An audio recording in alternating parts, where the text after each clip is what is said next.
After falling far short of the $2 trillion goal set to weed out waste, fraud, and abuse, and at the tail end of their 130-day special federal employee, Elon Musk ignited a MAGA civil war over this big bill that is poised to add $3 trillion to the debt and kicking millions of people off of health care, and of course tax cuts for the rich, and further establish a dictatorial reign while neutering the legal guardrails, which why that stuff is even in a budget bill just shows the level of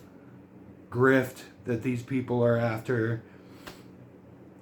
And after trying to refuse to talk about it in interviews, Elon sent out multiple accusatory tweets, and the story compounded within a couple of days. Everybody on the left had a sense of schadenfreude as they tended to tear each other apart. He said, basically admitted that he bought the election. Well, we kind of already knew that. He said that Trump is in the Epstein files. Well, we kind of already knew that. Steve Bannon hinted at problems with Elon months ago, chiming in that he needs to be deported. And I think we all agree on that. They basically went scorched earth on each other. Bannon tried to throw Doge under the bus and accidentally gives up the whole game. We already knew there was no cuts, and there's no fraud reported to the DOJ. Those would be crimes, and they would have to be reported to the DOJ if they were legitimate. Ultimately, all the bombshells are lukewarm because they're things that we either already knew or don't really matter. Everybody was trying to commiserate on who was right or who was wrong and whose side you're on and who wins. And my opinion is that no one wins from all of this. In the Dick Tracy movie, Dick Tracy ruminates about the enemy of my enemy, and he comes to the conclusion that the enemy of my enemy is my enemy. So all sides of this MAGA civil war are right and wrong. And Leon's drug-addled lizard brain just wouldn't let it rest. Your companies are in turmoil. No one likes you anymore. Everybody hates you. You're strung out. You look broken and distraught. My guy, go away for a little while and take the L. The other thing I want to talk about is the speculation about the black eye that he was sporting on his last day of civility in the White House before this all descended into chaos. And he's been having trouble with everybody from Marco Rubio to Bessent. And a lot of people are speculating that it was Bessent that hit him. But I would like to think that it might have been Nosferatu reject Stephen Miller. Elon is basically stealing Miller's wife to go work at Doge. And we all know what happens to women that end up working closely with Elon, allegedly. He basically, Musk cucked Miller, and the black guy was on this side, and Steve Miller is left-handed, so that tracks. But I don't know why he would be jealous, because between Leon's ketamine-induced impotence and his alleged botched penile surgery, I don't think he can perform anyway. That's why all of his multitude of kids have been mostly IVF. Allegedly. Allegedly. Allegedly. Don't despair me, please. Anyway, as the wannabe king and dictator, Tiny Fingers is a malignant narcissist who loves watching people fight and grovel at his feet.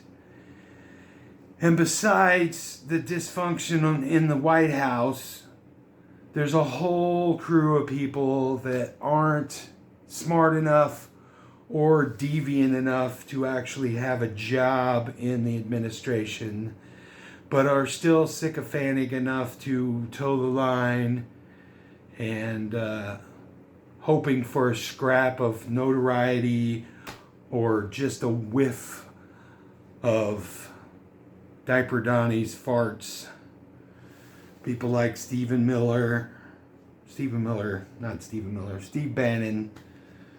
the clown show Mike Pillow, Russian correspondent Fucker Carlson. We haven't really heard from much of him lately. I think he spends a lot of his time on his show talking to conspiracy theorists and going down stupid rabbit holes.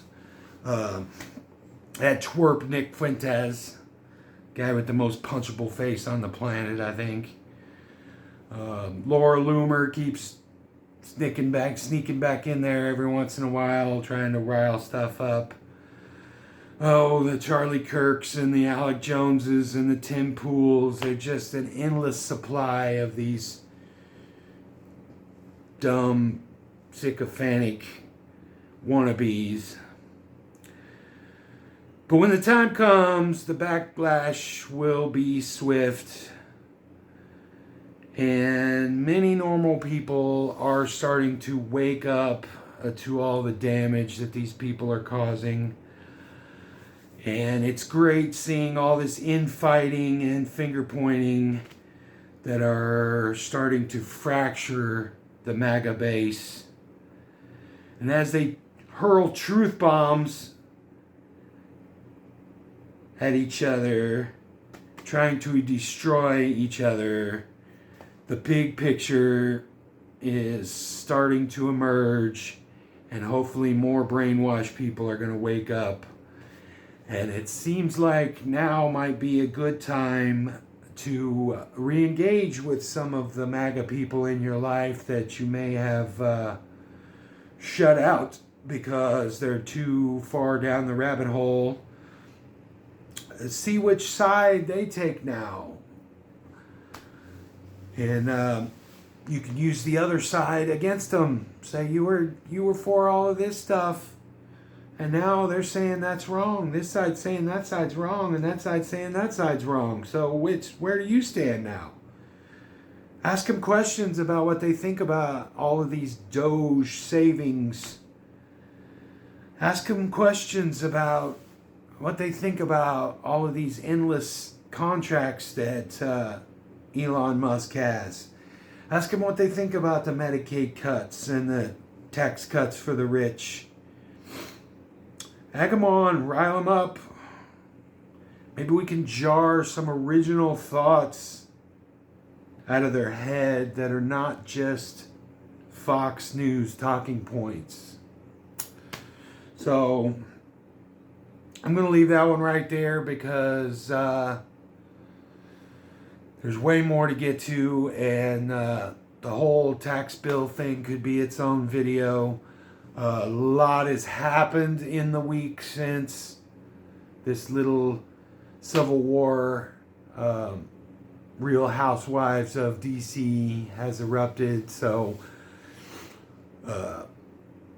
I'll be getting to a lot more videos here real soon. And then once I clear the chamber from all of this political stuff, I can get back to talking about fun stuff again, music and pop culture and stuff. Keep saying that, but the world is crazy right now, so, and I just feel like I have to talk about it.